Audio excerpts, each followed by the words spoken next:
Okay, I think we're on. Okay. So, hey, everybody. Thank you for coming and spending time with us this afternoon. I'm Kelly Taxter. I'm the director of the Parrish Art Museum in Watermill, New York. I've been in my job for about a month, and I'm really happy to have with me here today two friends and incredible designers, the duo behind Proenza Schouler, Jack McCullough and Lazaro Hernandez. For those of you who don't know, Proenza Schouler is a New York-based women's wear and accessories brand founded in 2002 by Jack and Lazaro, who met while studying at Parsons School of Design, collaborated on their senior thesis, and that collection became Proenza Schouler, named after their mother's maiden names. And from there, they launched their brand, and it's been gangbusters ever since.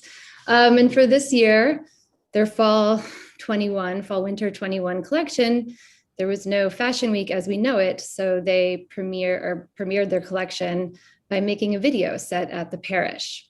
And that's what you just saw. And that's going to launch our conversation today. And we're going to talk a whole lot about their deep knowledge, I would say, and investment in art as a reference, but also as a way of approaching making. So yeah, that's my introduction. Thank you. Welcome.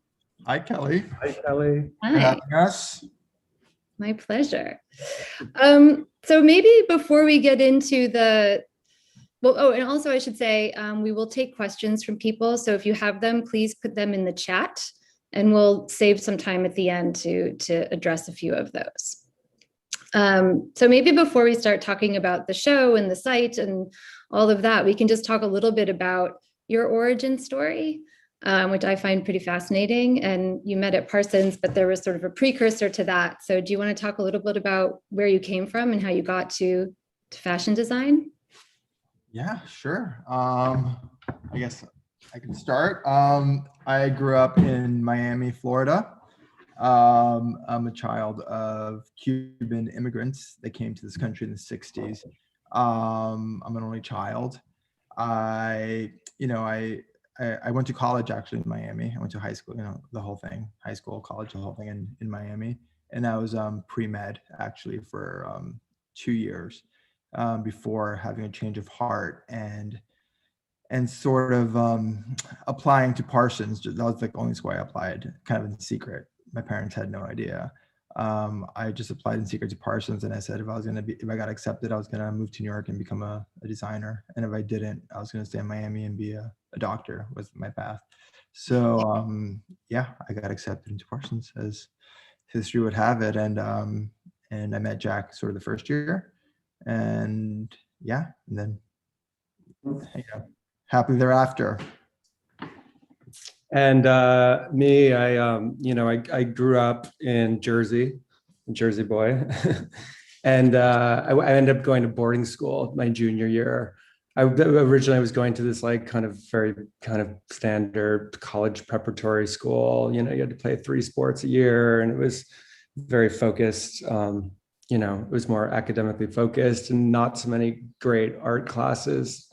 No real art teachers or anything, but I ended up transferring. I went to a boarding school called Walnut Hill, which was this amazing arts boarding school. 9 to 12 was academics, and 1 to 6 was all painting and sculpture, and Fridays was just your art focus. And I think transferring to that school and having some teachers who finally inspiring me, I decided to go down that road even deeper.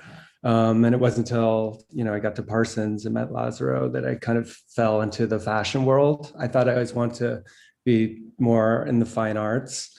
The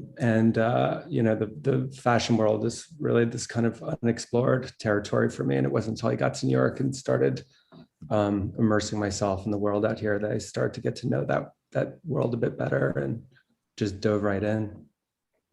And I mean, because I went to art school, and I mean, and art and fashion are two different lanes, I think, for various reasons, but there's so much about your approach to making clothes that I feel very much embodies like artistic, like the idea of finding new materials or a sculptural kind of, I mean, fashion, pattern making, sculpture, they're really it's like making 3D work in a way.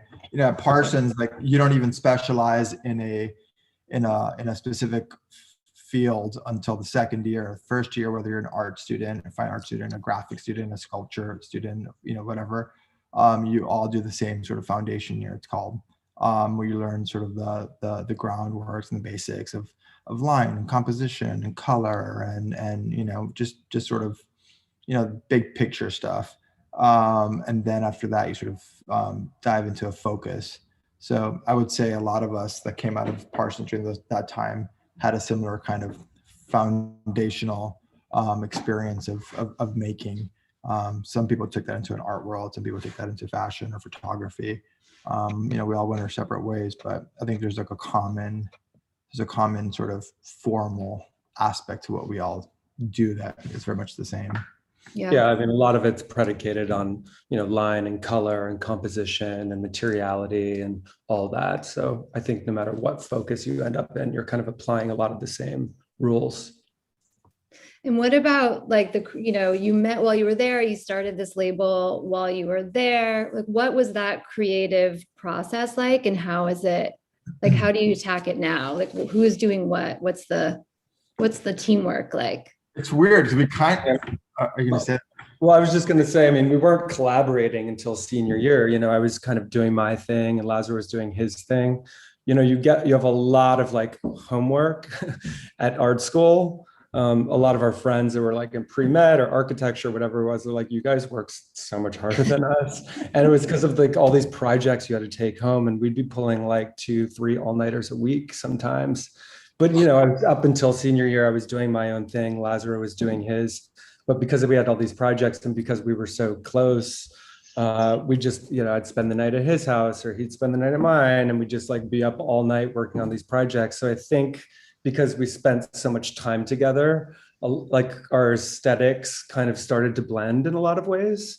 So by the end of junior year, our portfolios were kind of looking similar. And, you know, we were going into the senior thesis and we're like, we can't compete against each other. How awkward is that going to be? We're both very competitive when it comes to certain things. So we decided to just kind of join forces and get together. It'd never been done before in the history of Parsons in the fashion department. So we had to go and get special permission before the year started with our dean of students, who was ironically Tim Gunn at the time. This is like before he was Tim Gunn. Yeah. Dean of students, and we pulled, you know, set up a meeting with him. We're like, can we do this? We're like, we know it's never been done before, but we really believe in this kind of shared vision. And that's kind of how it all started. It's so interesting because I was thinking about that exact thing, the idea that you collaborated at that particular point in time, which like that early 2000s moment is super fascinating to me for all kinds of reasons, but particularly in the history of Parsons and like all the designers that kind of came out of there and were sort of people that you were looking at probably in the 90s, that just was not a thing. You know, it was very much this solo project, this named thing, you know, one-man band, so to speak. Yeah, I mean, a lot of, and the idea of it going out and starting your own label at that time was pretty unusual in a lot of ways, but we figured, you know, like, why not? We were like, what, 21 or 22 years old at the time. And so, you know, I don't know, it was really kind of more of a practical thing. We had like everyone had a portfolio and they were going around showing their portfolio to all the different design houses and trying to get jobs. And we didn't really have one. We went on one job interview, the two of us, it was like one opening and the two of us one portfolio. And the guy was like, you know, I won't mention his name. Narciso. And he's like, wait, so you guys come as a unit? We're like, mm-hmm. And he's like, one salary or two salaries? Like, no, we're like definitely two salaries. And he's like, well, that's not going to work. It's like one job. And I remember just kind of, we were He was walking very by. he was very confused by the whole thing. But you guys have one body of work and one portfolio, or like, But it was really that day that we had the epiphany to kind of start our own thing. I don't think at the beginning of senior year, it was really our intent to start a line necessarily. I don't know what we were thinking. I don't think you really are fully thinking when you're in college. You're just kind of going, you're going on emotion and instincts, and you're not really thinking about the future. At least we were. I mean, that's such an asset, right? When you're young, you're just so fearless. You have like, you don't have all these hangups or fears that you would have as that we all have as adults right now. You know, you have so much more to lose as an adult. Like as a kid, like who cares? You know, your parents are still kind of being friendly and still sort of supporting you in a lot of ways or helping you along. And you're, you know, whatever, if this fails, then it fails, and then we'll find a job then, like whatever. And it was around that same time that that Barney's called us out of nowhere and was like, you know, we heard about your collection and we'd love to see it. And so we kind of took our most sort of like model-y friend that we had and brought up to Parsons with, to Barney's with us. And we kind of put the collection on her and she sort of showed it to the buyers at the time. And by the time we got home that afternoon, we had an order, and it was email at the time. Like we shared an email with an order from Barney's, and they're like, and what's the name of the brand? And we're like, what? And so that's when you know, it actually came from, like, you know, it is our mom's maiden names, but there was like this cool kind of like indie rock band who also showed at Rivington Arms. Do you remember that gallery? Yeah, of course. Melissa Bent and Maribel Martins. They're called Lansing Dryden. Do you remember them? Yeah, of course. Yeah. The LD boys. And we always thought like Lansing Dryden felt so like kind of cool and like kind of weird. Or like, oh, Proenza Schouler, sort of like Lansing Dryden, but it's also her mom's name. It's sort of, it all came from like a little bit of like the downtown gallery scene at the time, I guess. I never thought of the Lansing Dryden thing, but they're also from Miami. They're from Miami, and they're like my friends from Miami from back in the day. And they were like great. And those are such a cool gallery. Like out of that, like I think Dan and Dash and all those guys were part of that gallery. And like, a bunch of people came out of that scene. And a lot of those people were our friends. And yeah, I guess that was like directly we're inspired by that sort of. And yeah, that's how we started. It was an interesting time though, but you know, our senior year started with 9/11.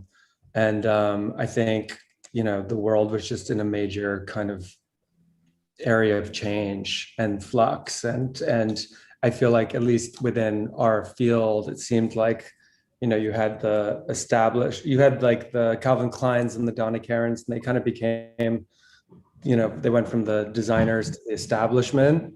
And I think it opened up the door for like the Marc Jacobs and the Michael Kors and all those designers, and they kind of became the new establishment. And I think it kind of opened up this room for a new generation. And I don't think the fashion world had really seen a new generation in many years. So I think it was kind of good timing in a lot of ways. No, that's really true. And I think I was speaking to Lazaro when we were prepping for this, and it really mirrored for me because I opened a gallery in 2003.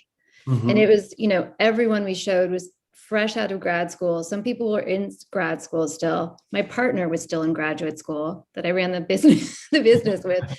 Right. And it was just suddenly this like kids were just kind of able to do all the things that would otherwise be professional. We were professional without being professional. And I think it allowed for an incredible amount of experimentation while on the same level as, you know, whatever other gallery or designer had been around for 10, 15, 20 years. So it really mixed things up.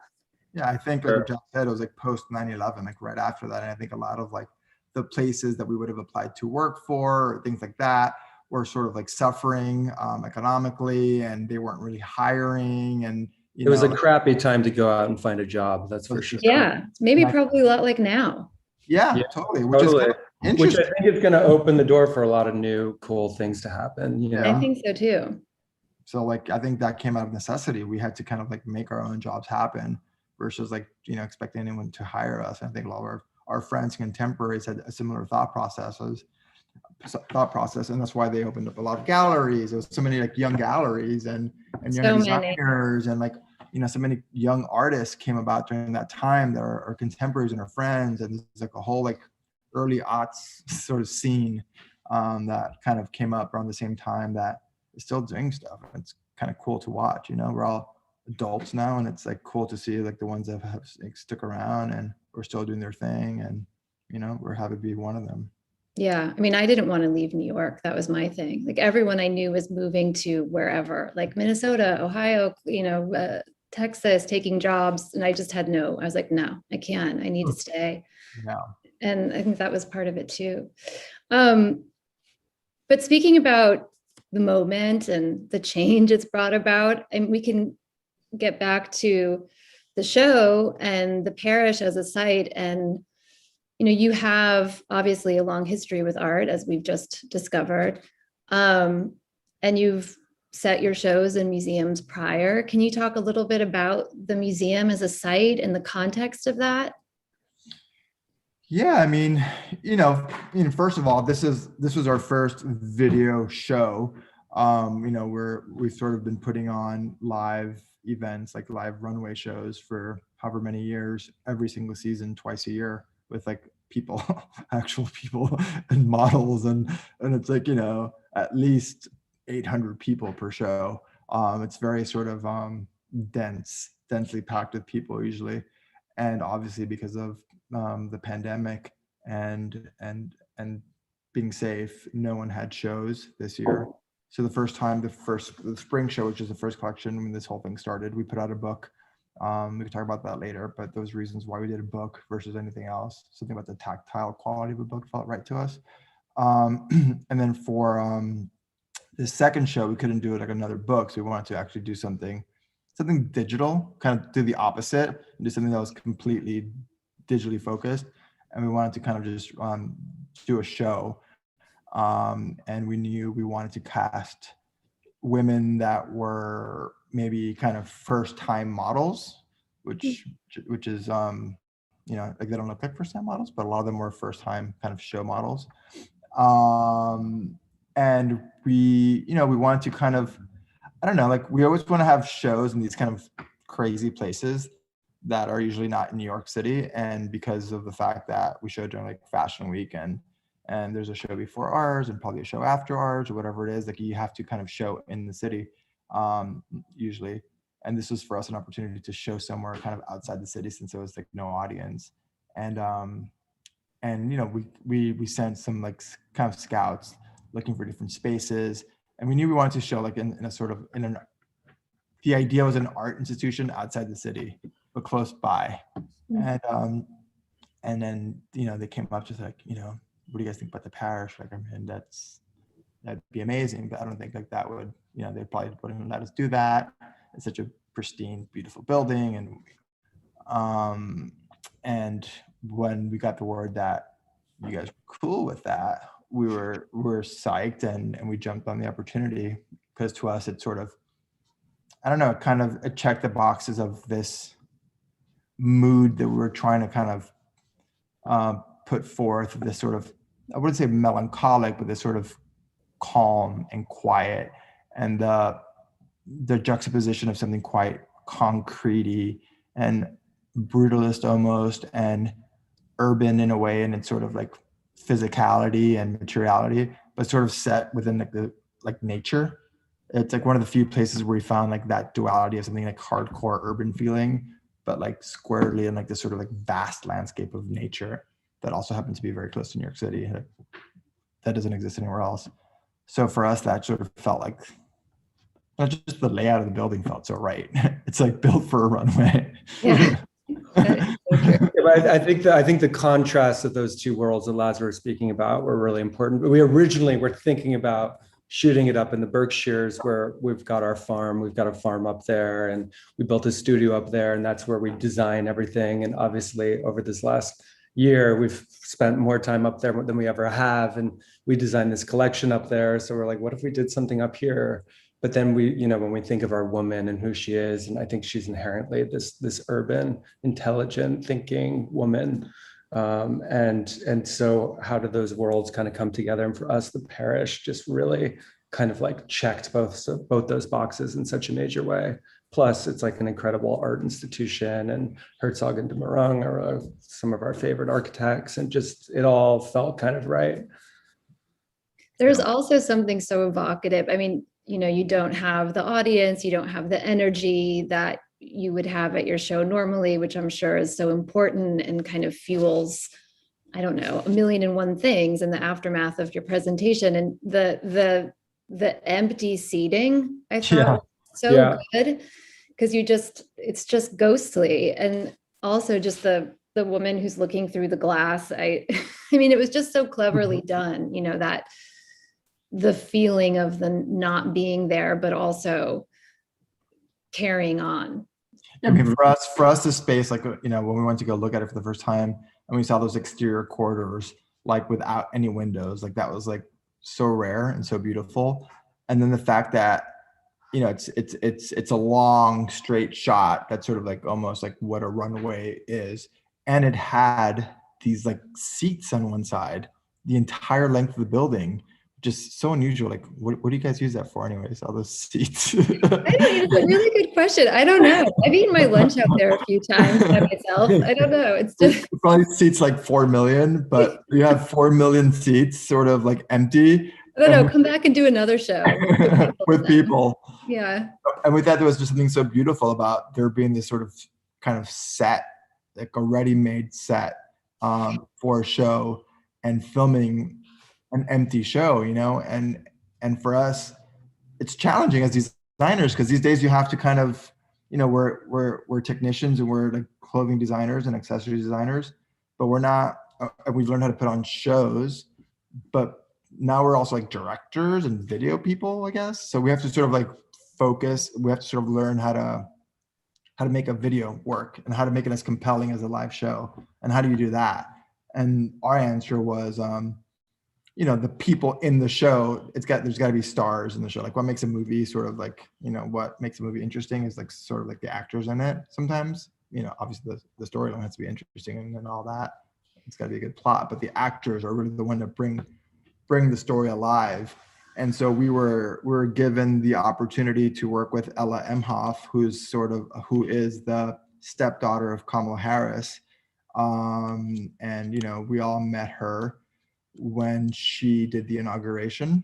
When she went to the inauguration, and she was wearing that Miu Miu coat and glasses, and I don't know how it was in other worlds, but in the fashion world, people were like, who is that?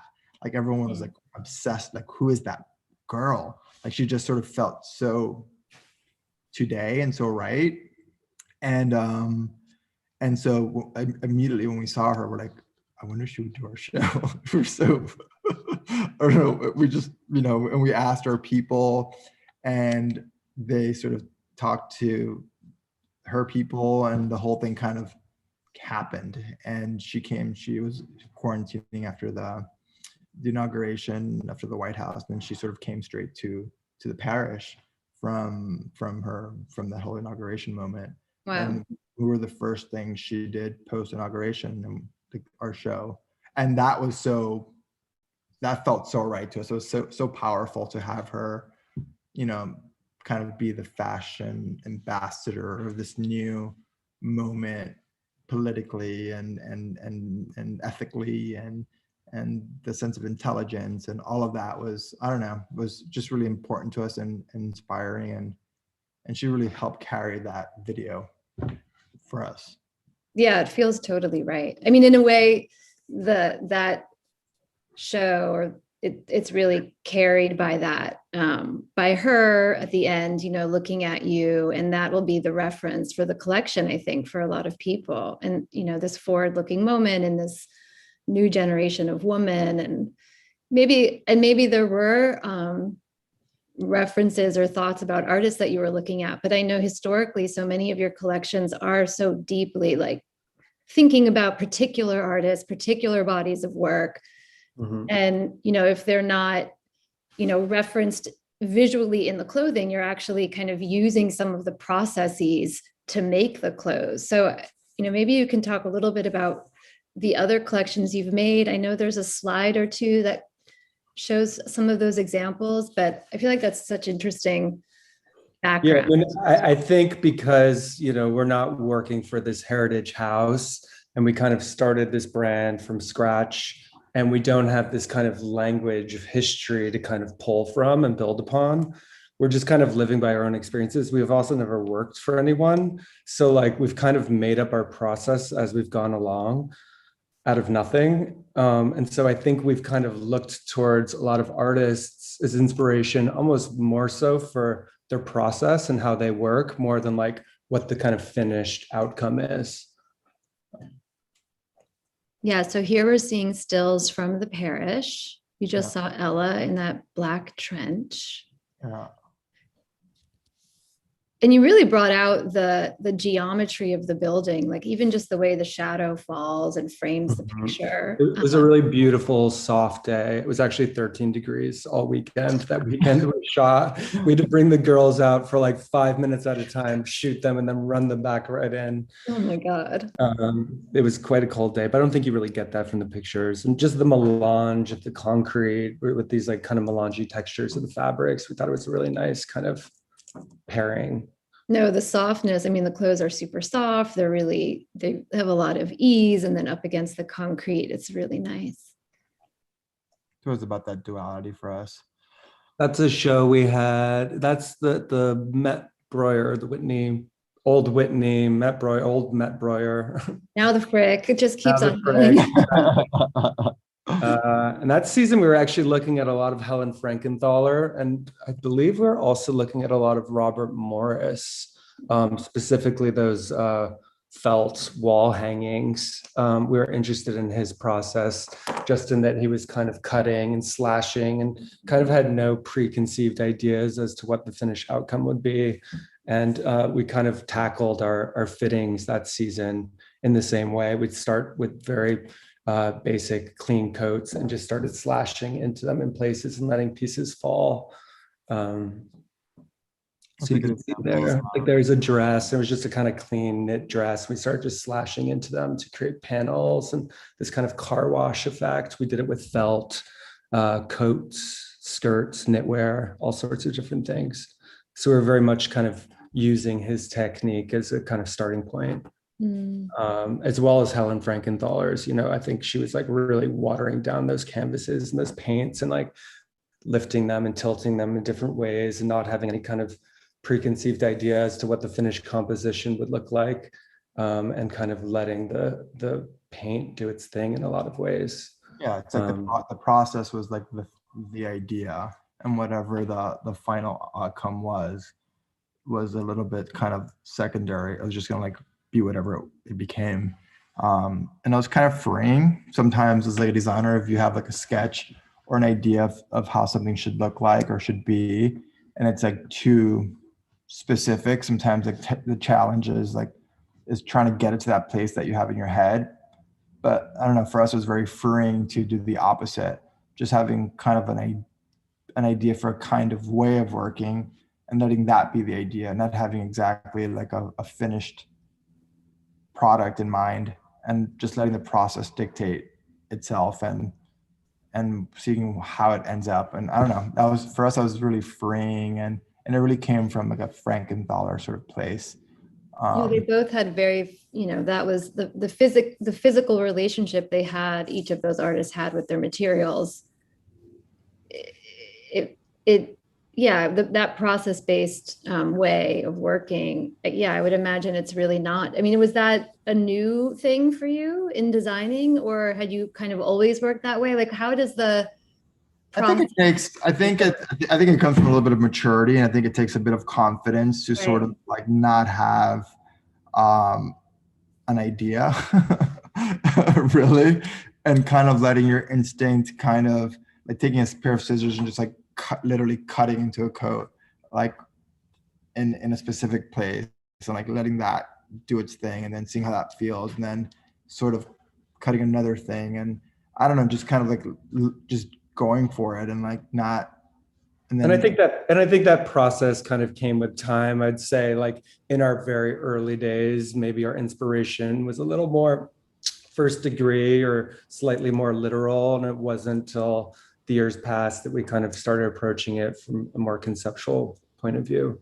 Yeah, rather than just like a straight up Cy Twombly squiggle or something, you totally. know? Yeah, I mean that's the kind of art references that we try to like not like we sort of cringe and people are like, oh, it's yeah, it's a Cy Twombly like flower, or it's like a dot from this person, or a whatever, like whatever it is. Like that's for us, that's those kind of references are so kind of trite and basic, and I don't know, not so interesting to us. We love diving into the creative process of the artist potentially, and then sort of seeing how that can be applied to garment making. Like we looked at like I don't know if it was this season or was it this season, the soul, I guess no, it wasn't this season, but the Silhouette, we did a whole collection based on Silhouette where we were looking at the incomplete cubes that he sort of worked on, and where he would take kind of segments away from the cube, and then but sort of they still look like cubes at some point. Like how much can you remove from something yet keeping its its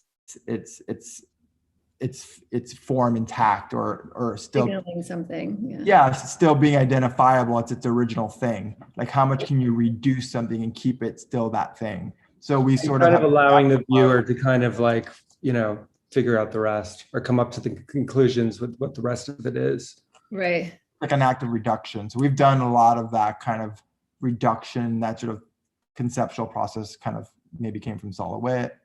We've done a lot of garment printing, kind of looking at like the at Ryman, sort of some of those canvases and how the sort of the edges look and how the paint sort of stops at the edge. We've done kind of pleating and fabric manipulations loosely based on like Manzoni.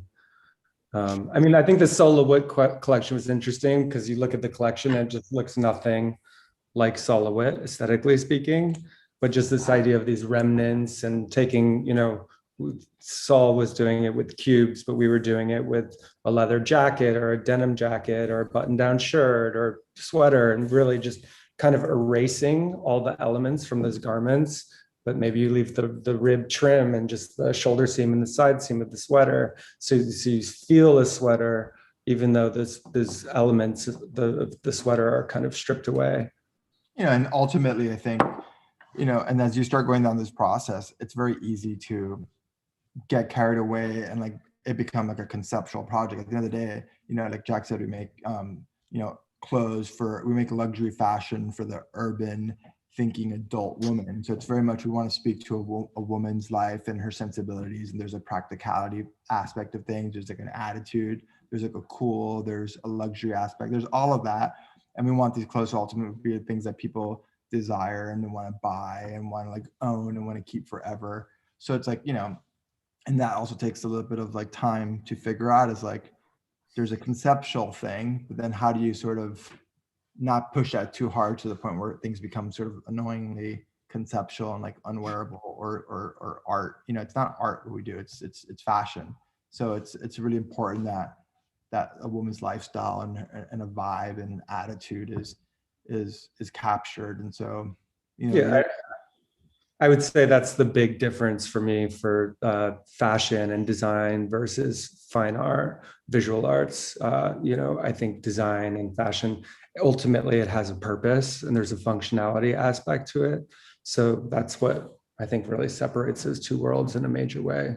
So we've always got to be thinking about that side of things and thinking about the woman at the end of the day, the wearer, and, does this bring value to her life in whatever form?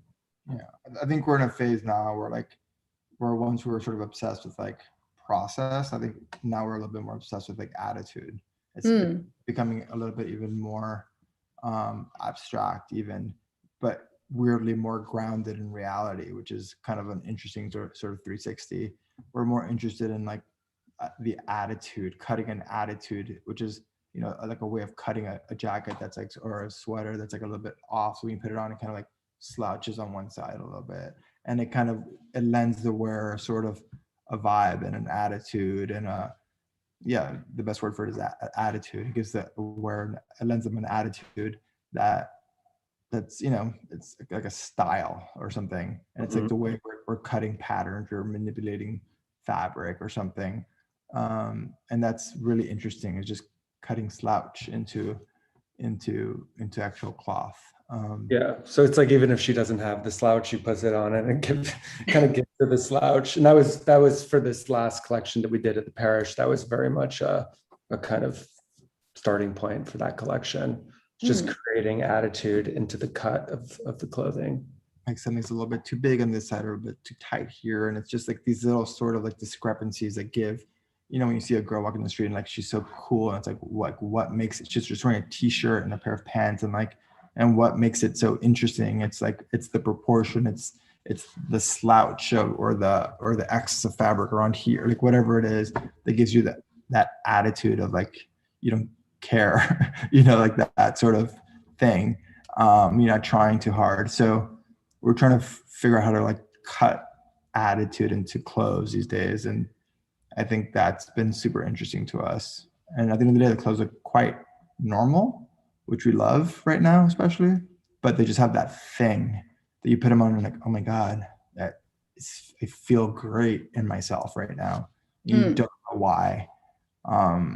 So it's becoming more personal with the wear and the woman these days. And it's kind of nice. That's funny because, can we go forward to the Isa Genskin slide, Victor? I want to talk about this in a second because it reminded me of the attitude in general. Oh no, go back to the mannequin. Sorry, he went to our Isa Genskin. But nope, stop. Just thinking about like that sort of looking at the garment or the singular person and that feeling thing. It's since we haven't had the street culture that we usually have, where we're looking at everybody else all the time. It's funny that like, it kind of makes sense that you would feel the need to go in this other direction. Yeah. But I don't know why we felt that need. Something that just happens. Just happened.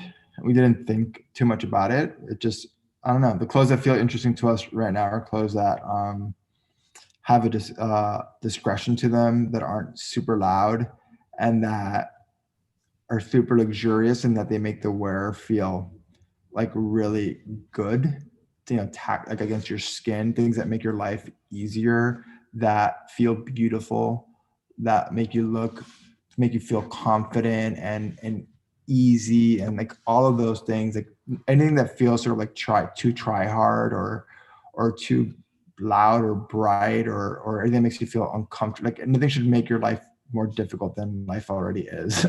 I also think things are just so disposable these days, and we're really interested in creating something that lasts and that you don't spend all this money on, and 6 months later it just feels like completely wrong and out of fashion. It's something that you can like kind of build upon and use for years to come. We're interested in sustainability right now and seeing how we could be better at our practices, both from a back of house, but also just aesthetically speaking.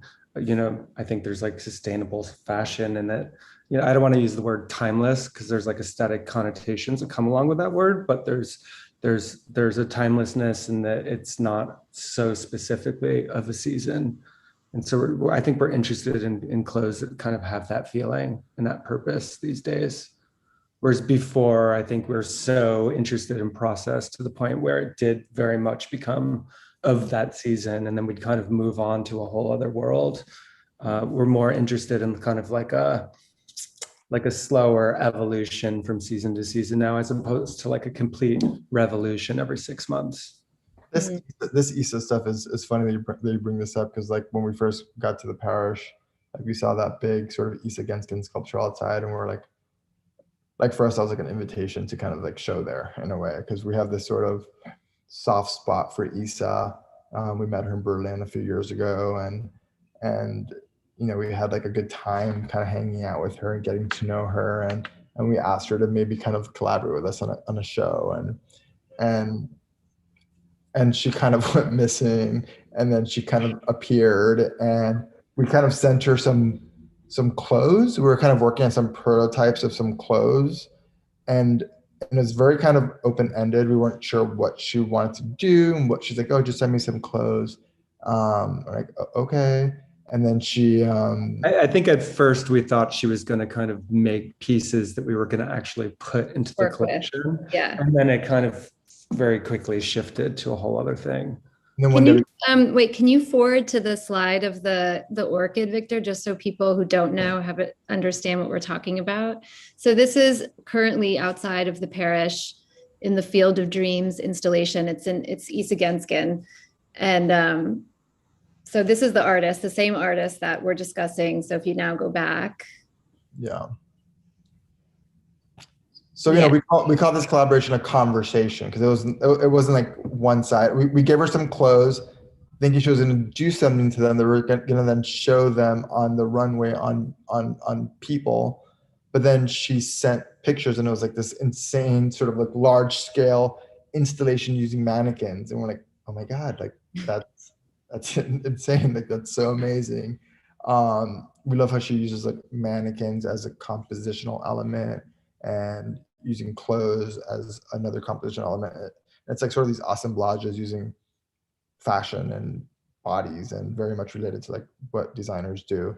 And obviously her stuff is like just sort of conceptual and you know, not in the realm of fashion whatsoever. It's purely art.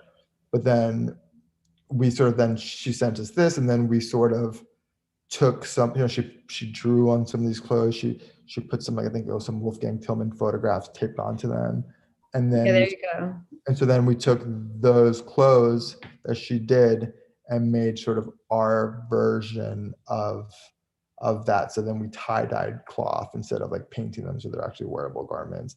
And we printed photographs that one of our assistants took around the city and photo printed them on fabrics and then taped them on like with actual fabric tapes. You know, these are like real clothes you could like wash and wear and stuff, but they're sort of inspired by the more conceptual stuff that she did using art clothes. Yeah, she was essentially kind of just riffing off of the clothes that we had sent her. She made this project that we kind of saw for the first time towards the end of the summer, and our show was in September, and then we just kind of riffed off this installation that she created to kind of make this collection. So it was kind of this weird and inadvertent dialogue that kind of happened. So cool. And I mean, she's European. She lives in Berlin. Yeah. And she's also for years been obsessed with New York, you know, and it's a motif that comes up in her work over and over again. And you had just been showing in Paris, right? Before this. Yeah, we were showing in Paris during the couture for the last 2 seasons before this. So this was actually our first show back in New York. And so we liked those correlations as well, you know, that she was European, but had this deep love for New York. And we were kind of these New Yorkers coming back from Europe. And I think one of her books was like, I Love New York, We Love New York, it's like something like that. And I forgot the exact title. But we loved, you know, I think a lot of people in the fashion world just didn't really go. I think this collection went over a lot of people's heads. It was definitely. Yeah, I wonder, did people get it? I don't think people got the layers. Doesn't matter, but it doesn't matter. Like for us, it did. But like the Genskin, the New York obsession, and the rose, her whole motif of this rose is sort of taken from like either Park Avenue or Madison Avenue, like that median. Park Avenue, like that median with all the flowers that kind of come up in the middle in the spring. That's sort of, she was once there and saw this rose from above, and that's where that motif came. So a lot of her things are very much about New York. For us coming back from Paris to New York, it was like a sort of homecoming for us in a lot of ways, and Issa kind of fit that bill to us, and we're bringing like Europe back to New York, and working with denim that season was very much an American fabric. There's a lot of like Americana things thrown in the mix, and you know, I don't know that people really understood all that, but it feels like a lifetime ago. Should we talk about your collaboration with Haim Steinbach really quick before we skip over? Okay, so we'll just talk about maybe this one thing and then open it up to questions. But Haim Steinbach, another artist I love and have worked with before. We did a show. Hard to see, but this is in Florence, the men's show, right? It was in PT Uomo. Yeah, it's like this big, like they invite a designer a year to do that, to kind of participate, and they invited us one year, and we were supposed to have a fashion show, and instead we brought like Kembra, Haim, and Caleb Lindsay at the time, and we brought those three with us, and we gave them our clothes and her accessories, and we're like, you guys do the show. And so we didn't do anything. We let them do it. So Caleb did some photographs. Kemper did this insane performance, and it's like, you know, Florentine Palace or whatever. And Haim got a bunch of our accessories, and I guess, I don't know, they're either dog toys, dog chews and Pong, shoes. some pongs, some shoes and some bags. He just used our accessories. I love that shot from above. Actually, I haven't seen these pictures in years. It's really good. And he did this like large, it's like this huge palazzo, and like in the middle is just like this white platform, and he just laid out all the accessories in this Haim Steinbeck sort of way, and that was sort of like the installation for the accessories. That's how we presented the accessories of that season, in this like really beautiful old building. It was fun. And how did it feel? Yeah, how did it feel to give away, so to speak, like your control over that presentation? It's kind of freeing in a lot of ways. I mean, we chose artists. We always try to choose artists or collaborators, whoever they might be, who we obviously respect and whose work we admire. So it's kind of nice to kind of give our stuff to a creative and see how they kind of twist it and tweak it through their own vision. I think this one was really successful. That was the time of the PS1 bag. I think that's the PS1 bag on that whatever that is. Yeah, what year is this? Was this like 2010 maybe? 10, 11, something like that? Yeah. 12? I don't remember. That was like It must have been 9 or 10, because I remember when Caleb did it. You remember when Caleb did it? We made some costumes for Caleb.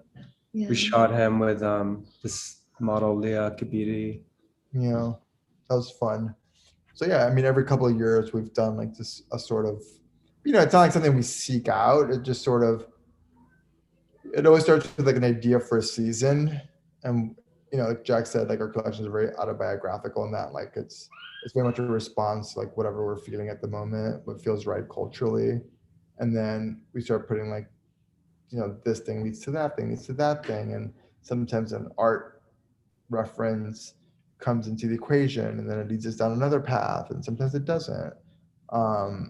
It just depends on the season. And it always happens organically. Like we met Issa through Daniel Buchholz, and we just kind of hit it off when we met, and then we didn't have any intention of what was going to come out of that, but it just kind of happened organically. And I think those are usually the most successful collaborations for us, at least.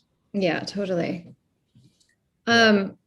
There's a few questions. Do you want to take a few before our hour is up? Sure. Okay. Sure. Unless there's something else we missed here. Has it been an hour? Whoa. Almost. Yeah. Wow. I Cool. know. Well, okay, here you go. A book, a film. If Fashion Week did not exist, what would be the next medium for you presenting your collection? To be honest, we cannot wait to get back to doing a physical show. I've got to say, putting on a show is so much easier than some of the things we've done recently. I can imagine. The film at Parrish and the book we put out for spring. The season before, there's just so much kind of production and post-production that goes into it. And then on top of it, you know, we've got to do Zooms with every single buyer and every single journalist, but individually. So it's like, it goes on for days and days and days, whereas our show, we get to like be behind the scenes or backstage. We send out the girls, the journalists come backstage, we talk to them for 5 minutes all at the same time, and then we're done. It kind of went on for a while. So we're looking forward to going back to a live show. And I've got to say, nothing really compares to seeing something 3D, you know, in real life, especially what we do. And it's so much about like all the details and the back details and the materiality and the tactile nature of everything. And I'm excited to go back to that. So, yeah. In a way to answer that question, I guess, like in my fantasy world, which I live in a lot, how cool would it be to do like an actual virtual reality show? And we could really nail that technology and make it kind of amazing, and actually be able to like whatever you do to you make the avatars, whatever it's called, of the actual show and the actual clothes, and you could really feel the girls walking feel the collection 360, but walk around them. walk around them, and they're like sort of in this sort of other world landscape that sort of like fits with whatever the collection's about. Like for me, the totality of that experience, the potential of that is super interesting. I just don't know that we're like smart enough to really There's people you can work with on that. It's more that the expense sounds pretty enormous, but you know, we've spoken about that before, like teaming up with like an Oculus or something like that, and creating something, bringing someone to a world that they've never been to before. But also, like, I think the thing about fashion is like you finish a collection, you finish the actual clothes, and then the presentation of that collection is like almost immediately thereafter. So you would have to kind of do a collection and then go through that entire sort of process. And then it maybe take like, 6 months. And at that point it'd be like next season. So it's, I don't know, there's like, it's hard to wrap your head around. Reissue or something. It's like, I don't know. You'd have to figure out another reason to do it. It's not so practical to do it for a fashion collection, but if it could be figured out, that would be really cool. I also like the idea of people still coming to the show, but wearing the headsets and all kind of moving around and like banging into each other. Yeah, right. I love that idea. Here's another one. Do you think you'll ever consider doing a men's collection? We talk about it. We're like, there's so many things going on. Maybe we do 4 collections a year for mainline, and then we have white label, which is like the more kind of casual expression of the Proenza Schouler women's, and that's 4 collections a year. Plus we have 4 collections of bags and 4 collections of shoes. So it's already so many divisions, and on such this crazy kind of timeline, it's pretty relentless. So to add another collection into the mix sounds daunting, but selfishly, I think the two of us are dying to do menswear, just to create like just cool, great basics. I think aesthetically it would be a very different approach. And I don't think we'd ever like put it in a show, but who knows? I don't know. But it's TBD, something interesting to explore, but sounds daunting. Yeah, the pace of the work that you do has always blown my mind.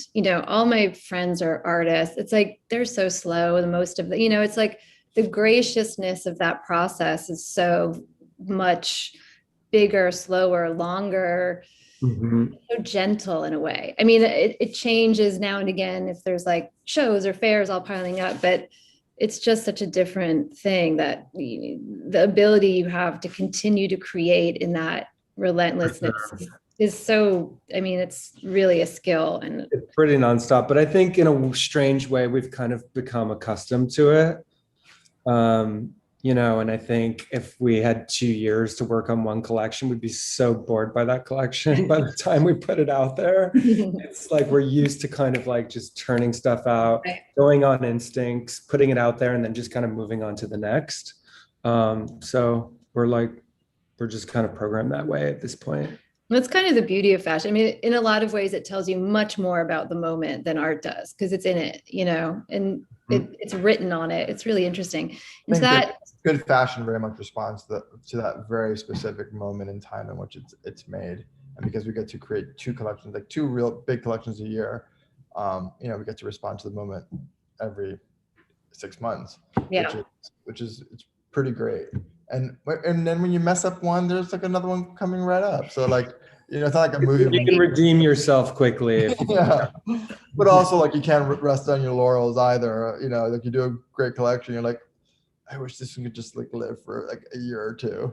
Like you have to sort of like do another one in 6 months, or but and the opposite is also true. So there's pros and cons. But this year has been nice in that it's been a horrible year in so many ways, but in a way being able to kind of slow down, speaking of the pace of things, and being able to explore these other creative outlets for how to put the work out has been super inspiring. It's been a lot of work for sure, but it's been really inspiring and really interesting to kind of wrap your head around a new way of doing things, and just getting out of the routine of things that we were sort of in for such a long time, so I think this whole moment sort of is behind us, we hope to bring some of the lessons learned from this moment into the future and not just kind of go back to the breakneck speed we're all kind of going at.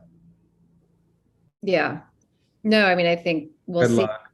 We'll see. Yeah, I mean, Very good luck. yeah, well, because I think, well, we'll see. I think people are Yeah. like, yeah, we can go back to doing all this stuff again. And then other people are like, God, I hope I never have to do that again. It's a real mixed bag. And I think in terms of companies and the need to make money, I mean, they're going to be wanting to do that again. Like, and I don't know. We'll see. We'll see. People, I don't know. I feel like people have like in a weird way, like, I don't know. If we never go to like another gala ever again, like I'm okay. I know. I'm almost tempted to not tell people we've been vaccinated because I don't want it available. I think it's going to be some sort of blended kind of mix of what the world once was and what it's kind of been like this last year. And, it'd be sad if we just went back to the way things were. I think people will be much more empathetic to time away, not showing up. I think the thing about New York that can be so unforgiving is this thought that you have to be there for everything. And that's just really not true. Yeah. And, well, I want to give you one more question before we log off. Okay. Which is a simple one, maybe. What other fashion designers, alive or deceased, inspire your work? I think Helmut Lang has been a big reference of ours for a long time. Like, I think Helmut is in a lot of ways to our generation the standard of cool, of intelligence, of wardrobe, of all of that. Margiela would be another one. Miuccia Prada. Miuccia Prada. I think her blending of like art and commerce is like second to none. I think she's blended those two practices like just so seamlessly. And always keeps you kind of, curious as to like what she's up to next after so many years. It's pretty mind-boggling. Yeah, sustained. Like she just sustained that relevancy, like that she's just still super relevant. And how she sustained that over so many years is super inspiring. Yeah, I mean, Helmut Lang seems very clear to me too. I mean, not just in the sort of origins of your brand and what it looked like early on, but as a kind of person for our generation, it's just he's so like everything. I think any of those designers that like really created this kind of world that you've never seen anywhere else and is so kind of purely them and who they are. So Helmut and Miuccia and Rei Kawakubo and Margiela, all those people, I think all have done that so successfully. It's really inspiring.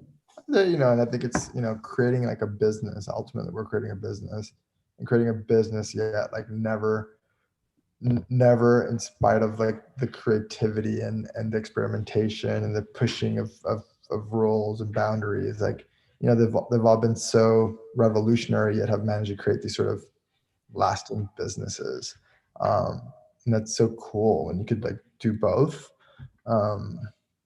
That's sort of the goal. Yeah, I mean, they're wildly creative and experimental and edgy and also totally successful. Yeah. And now you two. I don't know about that, but yeah, come on, take it. Trying our best.